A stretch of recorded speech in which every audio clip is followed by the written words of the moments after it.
Պետական գույքի կառավարման կոմիտեն հայտնում է, որ 2023-ից 2025 թվականների ընթացքում գլխավոր դատախազության ապօրինի ծագում ունեցող գույքի բռնագանձման եւ պետական շահերի պաշտպանության լիազորության շրջանակում պետական գույքի կառավարման կոմիտեին են փոխանցվել 32 միավոր անշարժ գույք եւ 2 տրանսպորտային միջոց։ Մասնավորապես 18 անշարժ գույք ամրացվել են կամ անհատույց օգտագործման իրավունքով տրամադրվել այլ պետական մարմինների, 4-ն օտարվել են կամ տրամադրվել վարձակալությամբ, 11-ը գտնվում են օտարման կամ վարձակալությամբ տրամադրման գործընթացի տարբեր փուլերում։ Մեկ անշարժ գույքի վերաբերյալ շրջանառվում է Հայաստանի Հանրապետության կառավարության որոշման նախագիծ։ Պետական գույքի կառավարման կոմիտեն շարունակում է իրականացնել ապօրինի ծագում ունեցող բռնագանձված գույքի ամրացման, հաշվառման, օտարման եւ վարձակալության գործընթացները։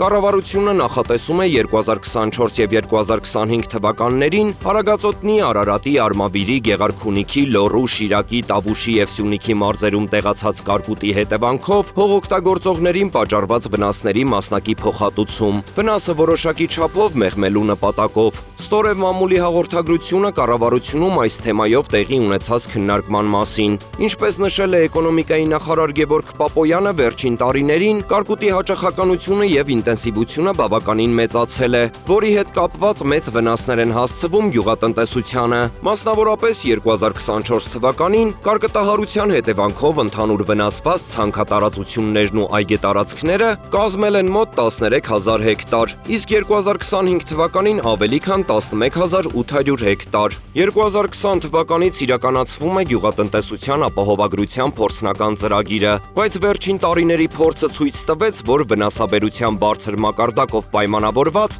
ապահովագրական ընկերությունները խուսափում են կնքել ապահովագրական պայմանագրեր։ 2025 թվականին կառավարությունն ավելի մեծ ծավալով աջակցեց ապահովագրական համակարգի գործունեությանը, սուբսիդավորելով ապահովագրավճարը 70-ից 80%-ով, ինչպես նաև աջակցում է ապահովագրական ընկերություններին, փոխհատուցելով վնասաբերության 200% գերազանցող մասը։ Սակայն այս պարագայում եւս ապահովագրական ընկերությունները շատ փոքր ծավալով ապահովագրություն իրականացրեցին։ Հատկանշական է նաև, որ կառավարությունն աջակցություն է ցուցաբերում նաև կարկտապաշտպան ցանցերի ներդրմանը, վարկային եւ փոխհատուցման բաղադրիչներով։ Սակայն նկատելի է, որ հիմնականում ինտենսիվ այգեգործության ծրագրի շրջանակում են կիրառվում կարկտապաշտպան ցանցերը, ասել է նախարարը։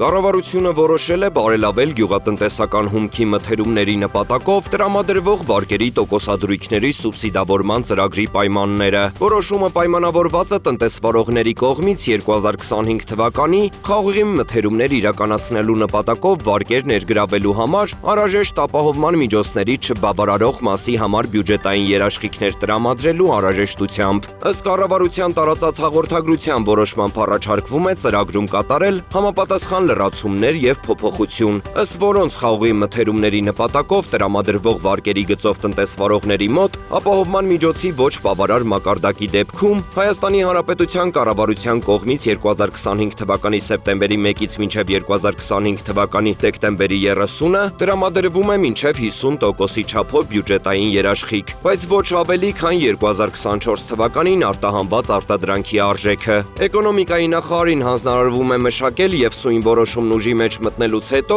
5 աշխատանքային օրվա ընթացքում Հայաստանի Հանրապետության վարչապետի աշխատակազմ ներկայացնել 2025 թվականի խաղողի մթերումներ իրականացնող տնտեսվարողներին գյուղատնտեսական հումքի մթերումների նպատակով տրամադրվող վարկերի շրջանակում բյուջետային երաշխիքների տրամադրման կարգը հաստատելու մասին կառավարության որոշման նախագիծը։ Ծրագրի շրջանակում 2025 թվականին խաղողի մթերումների նպատակով տրամադրվող վարկերի համար պայմանագրերի կնքման մինչև սեպտեմբերի 1-ի ժամկետը երկարաձգել մինչև նոյեմբերի 1-ը։